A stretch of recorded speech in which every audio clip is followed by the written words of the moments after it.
오늘 우리에게 주시는 하나님의 말씀 사사기 16장입니다.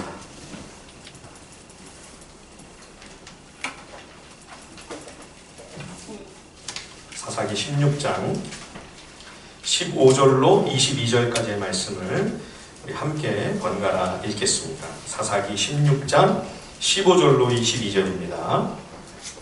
들릴라가 삼손에게 이르되 당신의 마음이 내게 있지 아니하면서 당신이 어찌 나를 사랑한다 하느냐? 당신이 이로써 3번이나 나를 희롱하고 당신의 큰 힘이 무엇으로 말미암아 생기는지를 내게 말하지 아니하였도다 하며 날마다 그 말로 재촉하여 조르매 삼손의 마음이 건대하여 죽을 지경이라. 삼손이 진심을 드러내어 그에게 이르되 내 머리 위에는 삭도를 대지 아니하였나니 이는 내가 모태에서부터 하나님의 나시림이 되었으므라.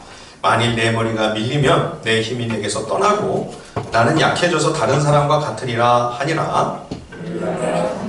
진심을 다 알려주므로 사람을 보내어 블레셋 사람들의 방백을 불러 이르되 삼손이 내게 진심을 알려주었으니 이제 한 번만 올라오라 하니 블레셋 방백들이 손에 은을 가지고 그 여인에게로 올라오니라. 들릴라가 삼손에게 자기 무릎을 베고 자게 하고 사람을 불러 그의 머리털 7가닥을 밀고 괴롭게 하여 본즉 그의 힘이 없어졌더라. 블레셋 사람이 당신에게 들이닥쳤느니라 하니 삼손이 잠을 깨며 이르기를 내가 전과 같이 나가서 몸을 떨치리라 하였으나 여호와께서 이미 자기를 떠나신 줄을 깨닫지 못하였더라. 블레셋 사람들이 그를 붙잡아 그의 눈을 빼고 끌고 가사에 내려가 놋줄로 매고 그에게 옥에서 맷돌을 돌리게 하였더라. 그의 머리털이 밀린 후에 다시 자라기 시작하니라. 아멘. 오늘 삼손에 관한 말씀입니다. 삼손이 활약 당시 이스라엘을 압제하고 있던 민족은 블레셋입니다. 악한 우상숭배로 다시 기울어 하나님께 범죄하고 있던 이스라엘 백성들을 가장 가까이의 곁에서 그야말로 옆구리를 찌르는 날카로운 가시처럼 큰 고통과 괴로움을 준 사람들이 바로 블레셋이죠. 이 블레셋은 40년이나 이스라엘을 억압합니다. 우리나라가 일본 식민 통치를 받은 것이 35년이죠.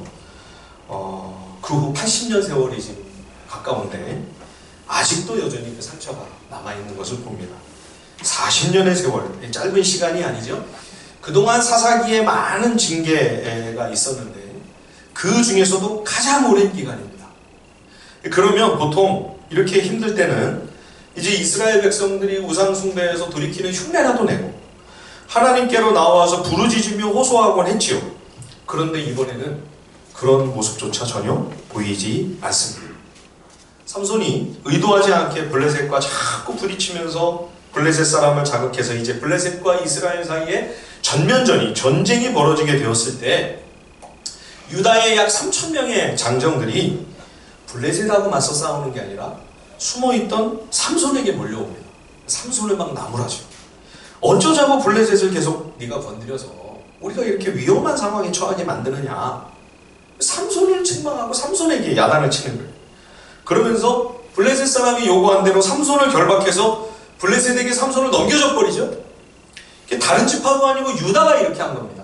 유다가 항상 이스라엘 12지파의 선봉에 서서 믿음의 그 귀한 싸움을 선도하던 그런 지파였는데 유다가 이런 분위기였다면 온 이스라엘 안에 얼마나 패배주의가 만연해 있었는가.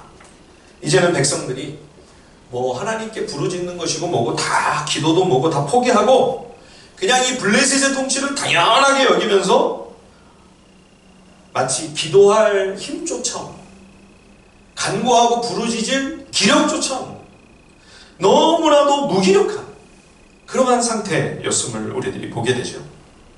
이런 비참한 공경 가운데 참담한 모습으로 살아가는 하나님의 백성들을 그래도 하나님은 구하시려고 단지파에 속한 어느 불임의 가정에 하나님이 예비하신 구원자를 태어나게 하십니다. 그가 바로 나시림 사사 삼손입니다. 이스라엘 백성들이 우상숭배에서 돌이킨 것이 아닙니다. 회개하고 하나님께 울부짖으면서 우리가 잘못했다고, 이제는 하나님 우리를 도와달라고, 우리를 구해달라고 그렇게 울부짖으며 간구한 것도 아니었습니다. 그런데도 하나님은 이렇게 가장 오랜 세월 심한 고통을 받고 있는 당신의 백성을 긍휼히 여기셔서 이스라엘 역사상 가장 막강한 힘을 지닌 구원자가 일어나 20년간 이스라엘을 환난에서 건져내게 하시는 것이죠. 죄와 악이 가득한 곳에 주의 은혜가 더욱 충만합니다. 주의 백성이 여호와를 등지고 심령이 이토록 강팍해져서 돌이키려고조차 하지 않는 이러한 지경에도 주님은 오히려 더 큰 은혜를 내려주십니다. 그래서 이 삼손이 태어나게 된다고 하는 사실을 누가 와서 이 소식을 알려주죠? 천사가 아니고요, 성자 예수 그리스도께서 직접 오셔서 알려주십니다. 성경에 보면 하나님께서 친히 천사의 모습으로 이 땅에 신방 오시는 경우를 종종 봅니다. 아브라함과 사라의 가정에도 하나님이 친히 방문하셨죠. 천사의 모습이었지만, 그러나 한 분은 하나님이셨고 두 천사를 데리고 하나님께서 직접 아브라함의 집에 신방을 오신 겁니다. 야곱이 밧단 아람에서 고향으로 돌아오는 길에도 하나님께서 천사의 모양으로 나타나셨습니다. 밤새 씨름을 하며 기도에 사투를 벌이죠. 그때 하나님이 야곱에게 이스라엘이라는 새로운 이름을 주십니다. 이때 야곱이 당신의 이름이 뭡니까? 하나님의 이름을 물어봤습니다. 그때 하나님께서 어찌하여 내 이름을 묻느냐? 이름을 안 가르쳐 주시고 아무 대답을 안 하시고 그냥 축복만 하고 가시죠. 그런데 사사기에서 비슷한 상황이 기록이 되어 있죠. 삼손의 탄생을 알려주기 위해 천사의 모습으로 나타난 분에게 이 마노아가, 삼손에 붙인 마노아가 야곱과 똑같은 동일한 질문을 합니다. 당신의 이름이 뭡니까? 그러자 야곱에게 했던 그 똑같은 대답을 말씀하시죠. 어찌하여 내 이름을 묻느냐? 이번에는 사사기에 보니까 그렇게 하시고 나서 당신의 이름을 말씀해 주십니다. 내 이름은 기묘자라. 기묘자라.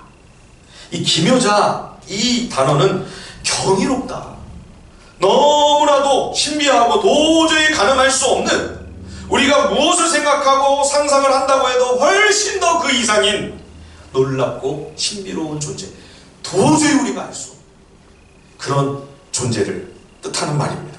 근데 여기 이 사용된 기묘자라고 하는 말이 이사야 9장에서 또 나와요.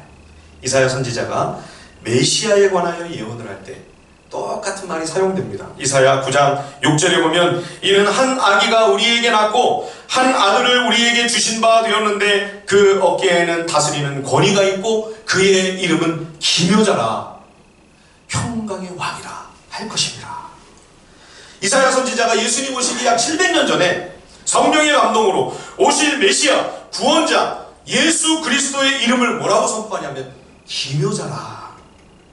그런데 벌써 오래전에 이미 이렇게 삼손의 부모에게 천사의 형상으로 오신 주님께서 내 이름은 기묘자다, 블레셋에게 40년 동안 짓밟히고 있던 이스라엘을 위하여 큰 힘과 능력을 지닌 구원자를 보내주시겠다고 하는 이 기쁜 소식을 전하시려고 직접 어두운 이 땅에 찾아오신 분이 누구신가?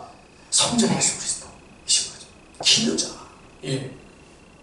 이렇게 구약시대에 종종 주님이 천사로 변장하여 주의 백성들을 찾아오시곤 하셨습니다. 이스라엘 백성들이 이집트에서 노예 생활을 하며 심한 고통 가운데 탄식할 때 그 신음하는 언약 백성을 주님이 친히 방문해 주시죠. 또 이스라엘 백성이 바벨론 포로로 끌려가 다니엘의 세 친구가 우상 숭배를 거부하다가 용광로 불 속에 던져집니다. 그때 천사로 가장하신 예수님이 직접 오셔서 이 청년들과 함께 같이 불 속에 들어가시죠. 예, 다니엘 3장 25절에 보면 왕이 또 말하여 이르되 내가 보니 결박되지 아니한 네 사람이 불 가운데로 다니는데 상하지도 아니하였고 그 넷째 모양은 신들의 아들과 같도다. 불에 던져질 때는 분명 셋 분이었습니다. 근데 바벨론 왕이 들여다보니까 한 사람이 더 다니는 거예요. 예, 그 네 번째 사람의 모습은 신들의 아들과도 같다. 이 바벨론 황제니까 잘 몰라서 이렇게 얘기를 한 거죠. 더 정확하게 이야기하면 신들의 아들이 아니고 하나님의 아들, 성자 예수 그리스도께서 성도가 환난당할 때 그 고난에 같이 동참해 주시고 그 불 속으로 같이 들어가서 저들을 보호해 주시고 지켜주셨던 것이죠.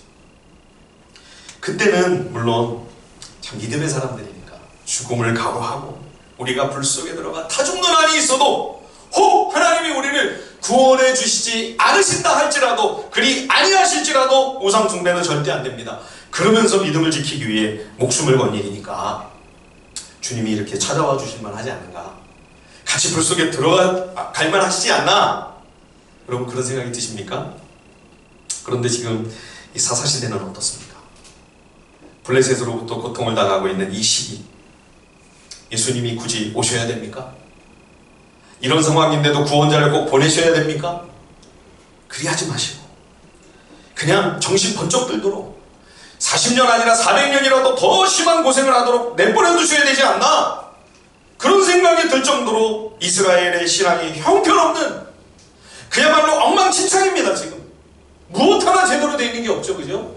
지도자도 사사도 심지어 레위인도 제사장도 다 망가져버린, 다 불신앙으로 치닫고 우상 숭배를 하고 있는 이런 때에 김효자 예수 그리스도께서 친히 내려오셔서 너희를 구원할 구원자를 보내주시겠다, 이 복음의 기쁜 소식을 예수님이 직접 선포하시는 것이죠. 더군다나 이 태어난 아기의 이름이 뭡니까? 삼손. 역사상 가장 힘센 장사. 요즘 젊은이들, 청소년들이 어벤져스를 굉장히 좋아하는데 이 원조 어벤져스가 삼손이죠. 최고의 어벤져스. 삼손이 얼마나 강력함과 견고함의 대명사가 되었는지 지금 세계에서 제일 튼튼한 가방의 가장 유명한 대표적인 브랜드도 삼손에서 이름을 따왔죠. 삼손의 이름이 그럼 세다, 아주 튼튼하다 이런 뜻이냐? 아니에요. 그 이름의 의미가 뭐냐니까 태양입니다. 태양. 쇠메시 이런 그 히브리어에서 따온 이 이름이 삼손. 근데 이 태양이라는 이름 역시 장차 오실 메시아와 깊은 관련이 있습니다. 나중에 구약의 제일 마지막 선지자인 말라기에 보면 장차 오실 예수 그리스도에 관하여 이렇게 예언하는 대목이 나옵니다. 말라기 4장 2절에 보시면 내 이름을 경외하는 너희에게는 공의로운 해가 떠올라서 공의로운 태양이 떠올라서 치료하는 광선을 비추리니 너희가 나가서 외양간에서 나온 송아지같이 뛰리라. 죄로 말미암아 병든 이 세상을 치유하는 의로운 태양, 의로운 해가 떠올라 이 어두운 세상을 환히 비치게 할 것이다. 오실 메시아, 구원자를 일컬어 의로운 태양이라, 이렇게 선포하죠. 이 예언을 그대로 이어받아서 누가복음에 보면 메시아보다 6개월 먼저 태어나 그리스도의 오실 길을 예비했던 세례 요한에 붙인 사가랴가, 요한이 태어난 다음 이제 잠시 뒤면 이 땅에 언약하신 대로 오실 그 구원자, 그 메시아를 간절히 대망하면서 이렇게 선포하죠. 누가복음 1장 76절에서 79절에 보면 이 아이여 네가 지극히 높으신 이의 선지자라 일컬음을 받고 주 앞에 앞서가서 그 일을 준비하여 주의 백성에게 그 죄사함으로 말미암는 구원을 알게 하리니 이는 우리 하나님의 긍휼로 인함이라. 이로써 돋는 해가, 돋는 태양이 위로부터 우리에게 임하여 어둠과 죽음의 그늘에 앉은 자에게 비치고 우리 발을 평강의 길로 인도하시리로다. 어두운 세상을 환히 밝히는 공의로운 태양, 치유하는 태양, 그 돋는 해가 우리에게 이제 떠오르게 될 것이다. 이 태양은 메시아 예수 그리스도의 가장 상징적인 아이콘입니다. 근데 그 이름을 삼손에게 먼저 붙여주는 겁니다. 삼손은 구원자 메시아의 모형입니다. 그러나 안타깝게도 삼손의 행보는 구원의 소망이 되는 태양이라고 하는 그 이름과는 전혀 어울리지 않는 대단히 실망스러운 모습이었습니다. 사사기에 등장하는 여러 사사들 중에서도 그 기록이 비교적 많은 분량임에도 이 삼손에 대하여 성경이 말씀하고 있는 것은 이방 여인들에게 정신이 팔려서 환락만을 추구하는 전형적인 탕자의 모습이죠. 삼손은 나시린이었습니다. 이 나시린은 하나님의 거룩한 사역을 위해 특별히 구별된 사람이라는 뜻입니다.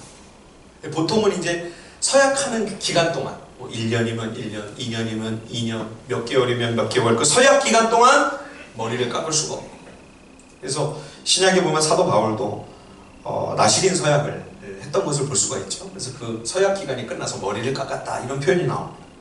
그런데 삼손은 태어날 때부터 나시린으로 구별이 되었어요. 그래서 일평생 포도주는 물론 심지어 포도 열매조차 먹을 수 없는 일정 서약 기간만 아니라 종신 나시린, 일평생 나시린으로 부름을 받은 사람이 삼손입니다. 그런데 그런 나시린이 이스라엘 여인도 아니고 우상을 섬기는 블레셋 여인과 결혼을 해서 가정을 이루겠다, 그렇게 막 고집을 부리죠. 상상도 할 수 없는 일이죠. 부모가 삼손을 막 야단도 치고 책망을 하는데 전혀 듣지는 않습니다. 오히려 그는 나시린 서약을 일부러 막 위반하고 다닙니다.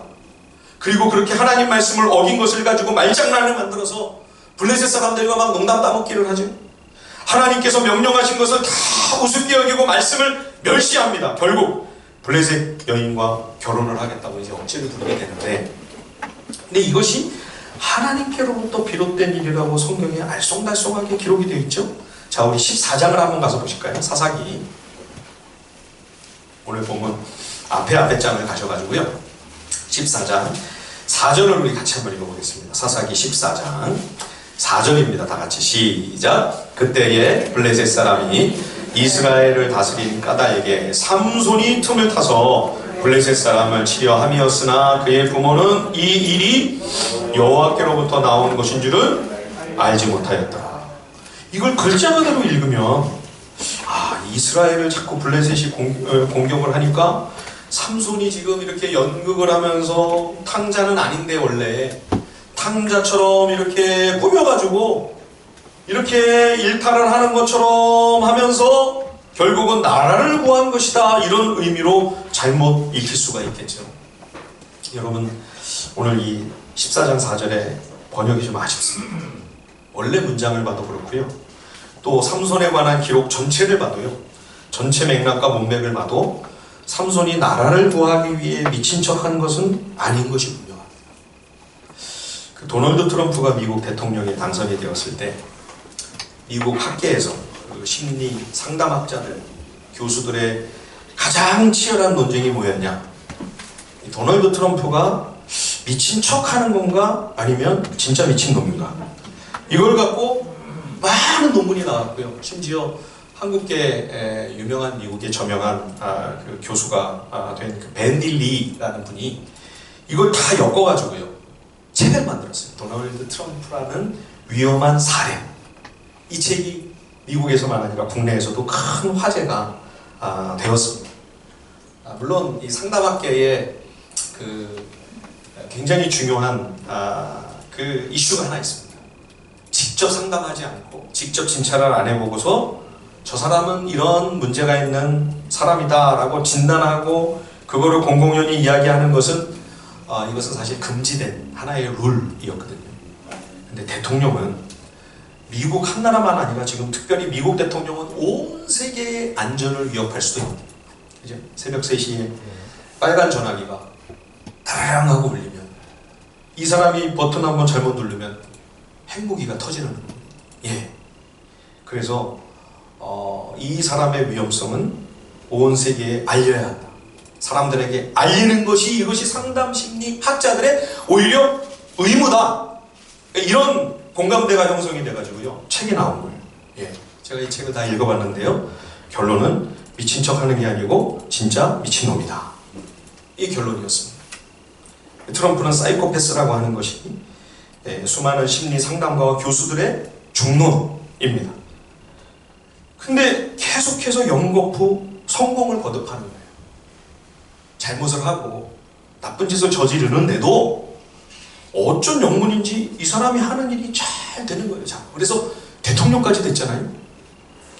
그러니까 많은 미국 사람들이 착각을 한 게 뭐냐면, 그래도 대통령이 되면 좀 나아질 거다.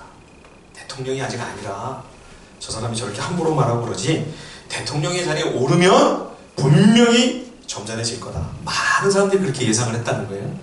근데 그 예측이 깨졌죠. 오히려 성공을 거듭하면 거듭할수록 자신에게 치명적인 문제가 있다는 사실을 더 모르게 되는 거죠. 예.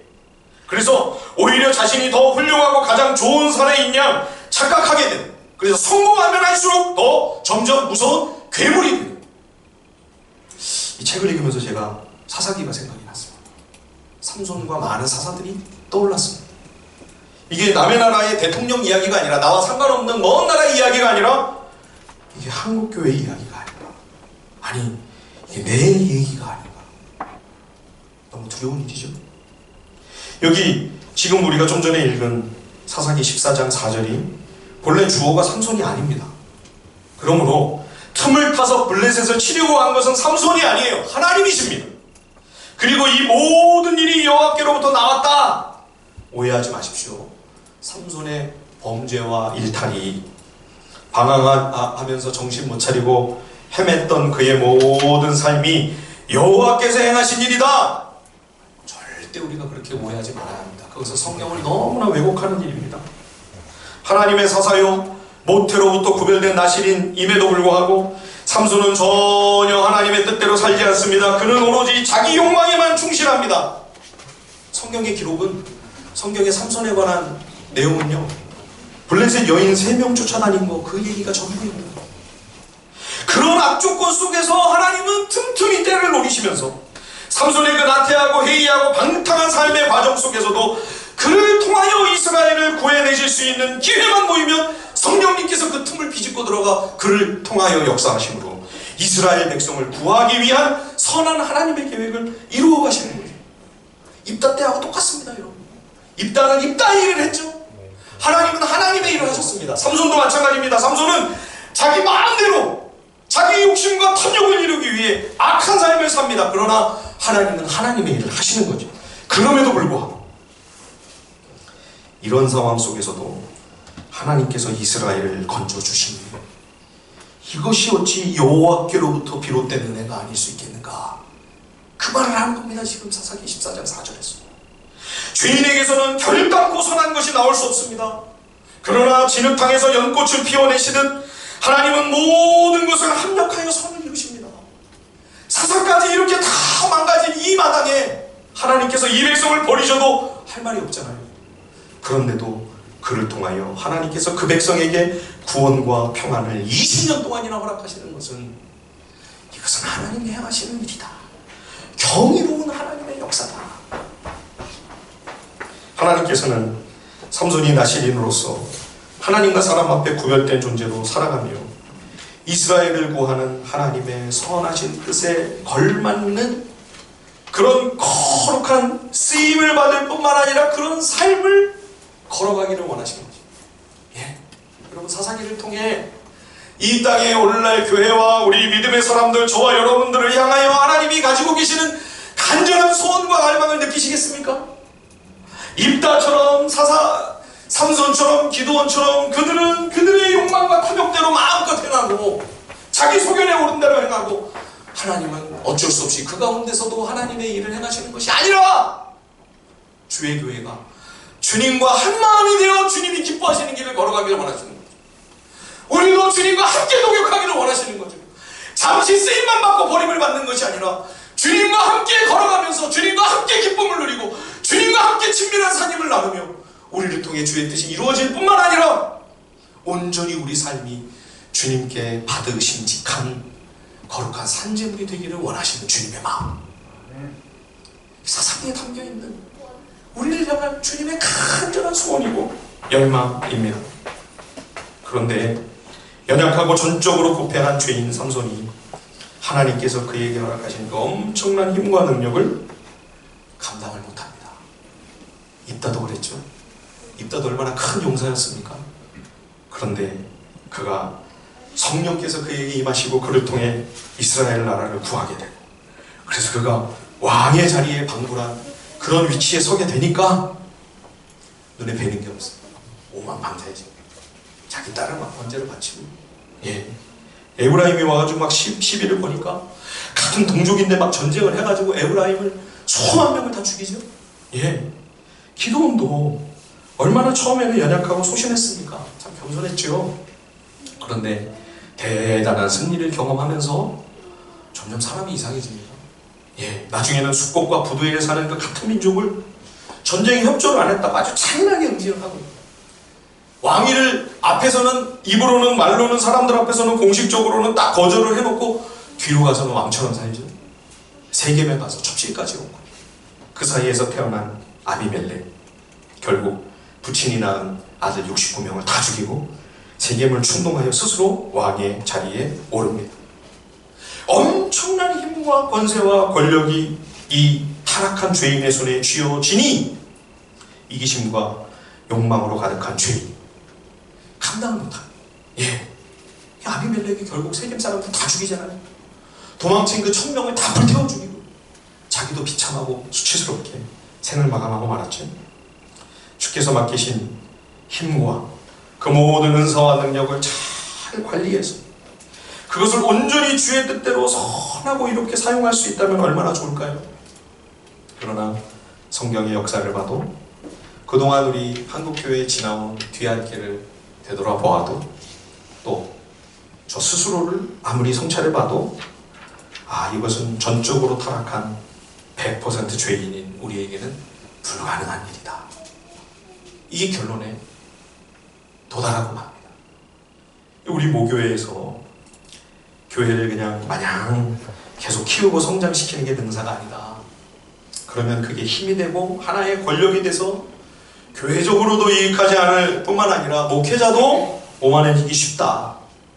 그래서 분립개척이라고 하는 방향을 정하고 온 교회가 그것을 주의 뜻으로 받아들이고 또 이 일에 동참하기로 여러분들이 순종하셔서 이렇게 우리 하늘비전 공동체가 세워져서 오늘 여기까지 주님이 인도해 주셨지요. 지금은 우리가 아직 작은 공동체지만 혹시 앞으로 조금이라도 좀 더 힘이 생기고 좀 더 규모가 있게 되고 좀 더 하나님께서 우리에게 더 많은 능력과 혹시 그런 것을 허락하신다면 그 힘이 한 곳으로 기울고 집중될 때에 그 힘을 감당치 못하는 이 사사기의 기록과 같은 불행한 사태가 얼마든지 우리에게도 있을 수 있는 거죠. 그런 불상사가 벌어지지 않도록 우리에게 은혜와 능력과 힘을 주신다면 그것을 계속 분산해야 합니다. 나눠야 합니다. 펼쳐야 합니다. 쌓아놓으면 안 돼요. 절대. 쌓아놓으면 독이 됩니다. 그것이 우리를 죽입니다. 누가 그걸 감당할 수 있어요? 누가 그 힘과 능력을 감당했습니까? 자신만만하게 우리는 감당할 수 있다. 누가 감히 큰 소리 칠 수 있습니까? 여러분, 아무도 감당 못합니다. 아무도. 누구도 그렇게 할 수 있는 사람은 없습니다. 그래서 지난주일 여러분, 혹시 여러분들이 좀 코웃음 치시고 우습게 여기실지는 몰랐으나 신인투표를 그래서 실행에 옮긴 겁니다. 6년마다 목회자가 하나님 앞에서 성도들 앞에서도 바른 길을 제대로 잘 가고 있는지, 목회의 방향성이 주님 보시기에 또 성도들이 기도하며 판단할 때에도 성경적이며 건전한 쪽으로 가고 있는가, 서로 돌아보면서 주님 앞에 평가를 받는 이 약속은 앞으로도 계속 지켜지게 될 것입니다. 지난주일 재신임이 되었다고 하는 연락을 주셨습니다. 그 소식을 제가 들으면서 제 마음에 주님이 이런 느낌을 주셨습니다. 앞으로 6년을 더 또 사역할 수 있는 기회를 하나님께서 우리 성도님들을 통해 저에게 허락해 주시는구나. 하나님께서 저에게 6년의 사역 기회와 시간을 여러분을 통해서 저에게 허락해 주신 겁니다. 여러분, 우리에게 주님이 은혜와 능력과 힘을 주신다면 그것을 절대 축적하고 쌓아놓으려고 생각할 것이 아닙니다. 할 수만 있으면 힘을 뺄 수 있는 기회를 찾아야 합니다. 힘 뺄 계기가 있다면 자꾸 그것을 만들어서 자꾸만 더 힘을 빼야 합니다. 여러분, 그래야 안전합니다. 그래야 지도자가 살고 그래야 교회가 삽니다. 우리 모두가 사는 길이에요. 삼손은 그 위대한 그 능력과 탁월한 실력을 오직 자신의 욕망을 채우기 위해 헛된 일에 다 쏟아붓습니다. 유다서에서 사도가 초대교회를 어지럽히는 그 그런 사람들을 향하여 이렇게 책망하는 대목이 있습니다. 우리 하나님의 은혜를 도리어 방탕한 것으로 바꾸고 홀로 하나이신 주제 곧 우리 주 예수 그리스도를 부인하는 자니라. 하나님께서 어마어마하게 풍성한 은총을 내려주셨는데 세상에 허탄하고 허망한 일에 그 귀하고 소중한 선물들을 선용하는 것이 아니라 오용하고 함부로 남용하고 그걸 오히려 못된 방식으로 악용하는 거죠. 하나님의 은혜를 세상에 방탕한 것으로 더러운 것으로 바꾸는 악한 범죄의 일뿐만 아니라 마침내는 우리 주 예수 그리스도를 부인하는 행위라고까지 경고하는 말씀입니다. 삼손은 오직 자신의 눈에 좋을 대로 살았습니다. 블레셋 여인이 삼손의 눈에 쏙 들었다. 그 구절이 글자 그대로 번역하면 그렇게 됩니다. 그의 눈에 쏙 들었다. 예, 하나님이 기준이 아닙니다. 하나님이 무엇을 좋게 보시는가? 그게 중요하지 않습니다. 내 눈에 옳은 것, 내가 보기에 좋은 것, 그게 기준입니다. 사사기 17장 6절에 그때에는 이스라엘에 왕이 없었으므로 사람마다 자기 소견에 옳은 대로 행하였더라. 이게 사사기 전체의 키워드라고 했죠. 마지막 절에 한 번 더 반복이 됩니다. 사사기 21장 25절 그때에 이스라엘에 왕이 없으므로 사람이 자기 소견에 옳은 대로 행하였더라. 이 말씀을 글자 그대로 옮기면 자기 눈에 보기에 좋을 대로 행했다. 자기 눈에 보기에 좋을 대로 행했다. 삼손뿐만 아니라 온 이스라엘이 다 자기 눈에 보기에 좋은 것만 쫓아 행하다가 오늘 본문에 보면 삼손이 결국 블레셋이 쳐놓은 덫에 걸려서 함정에 빠져서 그 눈이 뽑혀버리죠. 예, 마치 짐승처럼 연자맷돌을 끌며 비웃음과 조롱을 받게 됩니다. 믿음의 사람이 주의 크신 은혜를 받아 누리면서도 그 만극하신 은총에 합당한 삶을 걸어가지 않는다면 주님의 교회, 예수의 핏값을 지불하며 우리에게 생명을 주신 그 영광스럽고 거룩한 신분에 마땅한 믿음의 길을 우리가 선택하지 않는다면 이런 수치를 받게 되는 거죠. 지금 한국 교회가 눈이 뽑혀버리지 않았습니까? 연자맷돌 돌리는 삼손의 모습이 아닙니까? 우리 눈에 보기 좋을 대로 행한 그 모든 우리의 악한 선택의 결과입니다. 삼손이 들릴라에게 속아서 블레셋의 이 함정에 빠지는 그런 과정들을 가만히 보면 참 어처구니가 없죠. 들릴라가 매수를 당해서 이 삼손을 잡아 죽이려고 하는 것을 삼손이 몰랐을까요? 삼손이 너무 순수한 상남자라서 이 들릴라의 사랑을 진정한 사랑이라고 믿고 너무 순박하다 보니 간교한 들릴라에게 깜짝까지 속은 겁니까? 그렇지 않습니다. 삼손이 몰랐겠습니까? 3번이나 들릴라의 집에 숨어있던 블레셋 군사들이 들이닥쳐서 자기를 잡아 끌고 가 죽이려고 한다는 거 똑똑히 3번이나 경험을 했는데요. 그런데도 삼손이 이걸 놓치지 못했을 리가 없죠. 아무리 바보 천치라고 그래도. 근데 결국 들릴라에게 자기 진정을 남김없이 다 토하죠. 예, 내가 사실 종신 나실입니다. 내가 이 머리를 깎으면 안 되는데 머리를 깎으면 힘이 다 빠져나간다. 삼손의 힘이 여러분 삼손의 머리에 있었겠습니까? 그렇지 않습니다. 삼손에게 하나님이 함께 하십니까? 성령님이 그에게 임재하시니 그에게 큰 어마어마한 파워와 능력과 힘이 나온 거죠. 그렇죠? 그 머리는 뭐예요? 그 삼손에 남아있는 마지막 알량한 신앙 양식. 예, 전혀 나시린답게 살지 않았잖아요. 무슨 나시린이에요? 예, 남무꾼이지. 그렇죠? 그런데도 마지막 하나 그래도 알량하게 남아있는 자기가 나시린이라고 하는 그 의식, 그 신분, 그 정체성, 그것마저도 팔아먹어버리는 거죠. 주님이 떠나십니다. 여러분, 어떻게 들릴라에게 이렇게 다 진심을 토하고 나서도 그 품에서 이렇게 그 무릎팍에서 편히 잠들 수 있었을까요? 자신 있었던 거죠.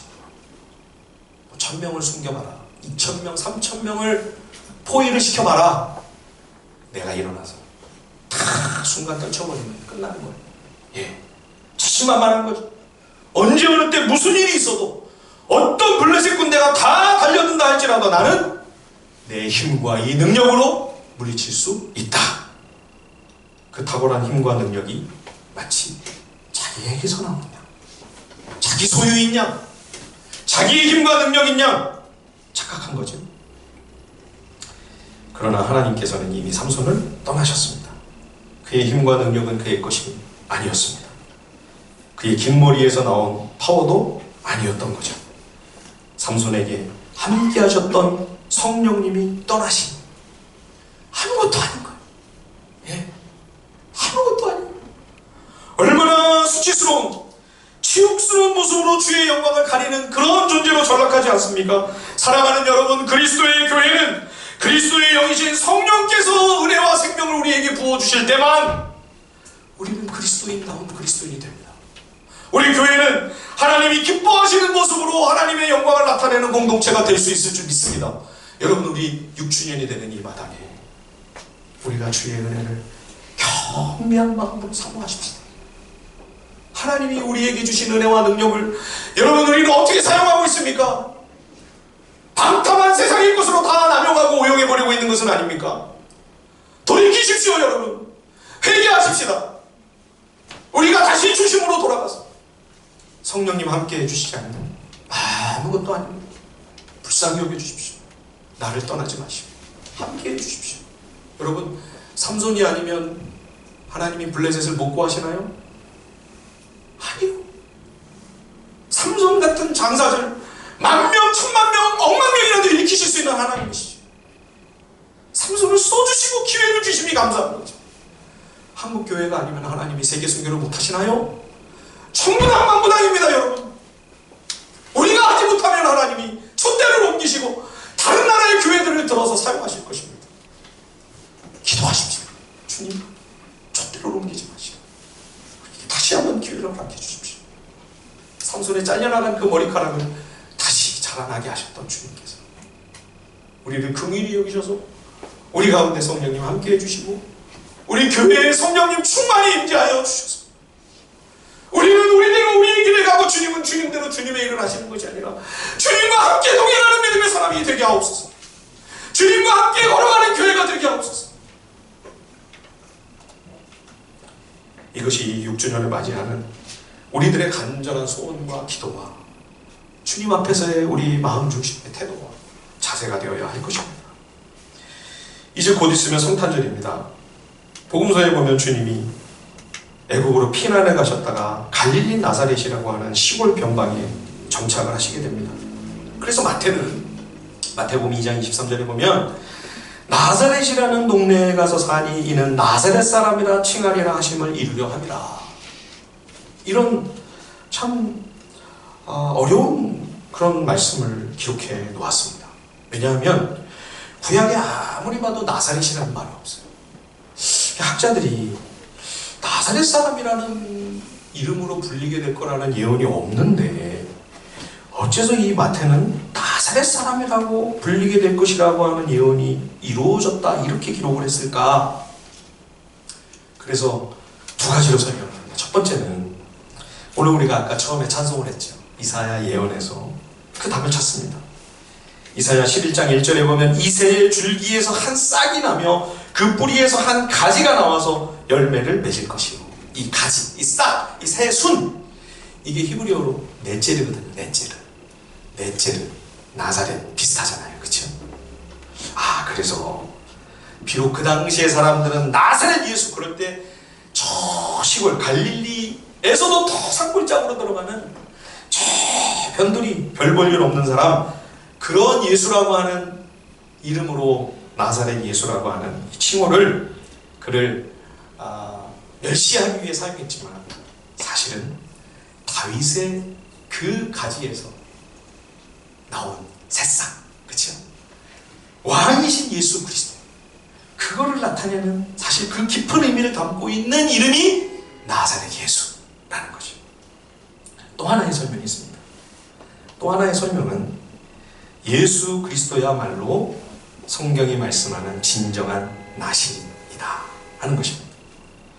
그래서 이 나사렛 예수라고 하는 이름이 나시린 예수라는 그러한 해석입니다. 실제로 영어 성경에 보면 이 나실이라고 하는 영어 표기가요, 나사렛 사람, 신약에 나오는 이 나사렛 사람이라고 하는 영어 철자 거의 동일합니다. 어떤 성경에 보면 똑같이 나오고 어떤 성경은 단어 하나만 틀리고 발음은 거의 똑같아요. 예, 나사렛. 예.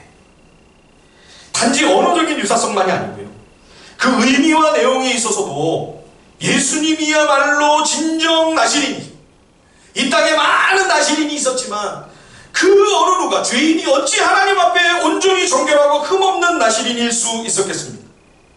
그런데 예수님은 삼손과는 비교도 안 되는 창조주의 지혜와 온 땅을 다스리고 오늘날에도 통치하고 계시는 그 능력과 그 모든 권력과 권세를 다 지고 계심에도 불구하고 그 어마어마한 파워를 한치도 남용하거나 오용하거나 악용하지 않으시고 온전히 우리의 구원을 위하여 다 그 힘을 쏟으시고 피 한 방울 남김없이 그 마지막 목숨과 생명까지 다 오직 나를 살리고 나를 구하시기 위해, 내게 생명을 주시고 영원한 생명과 영광을 허락하시기 위해 그 모든 것을 다 쏟으신 것.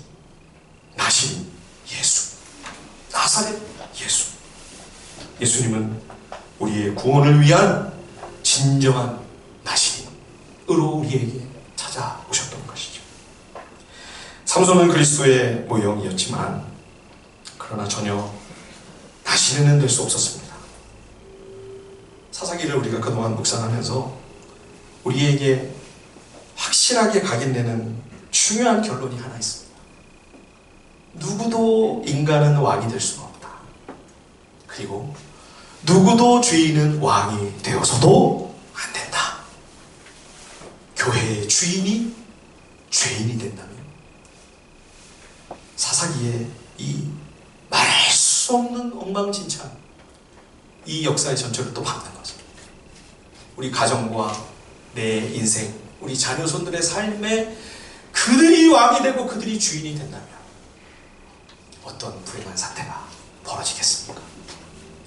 오늘 6주년이 된 이 감사의 날, 저와 여러분들의 마음에 간절한 소원과 기도 제목을 가슴에 담고 주님, 우리 하늘비전 공동체의 주인으로, 왕으로 끝까지 통치하여 주시옵소서.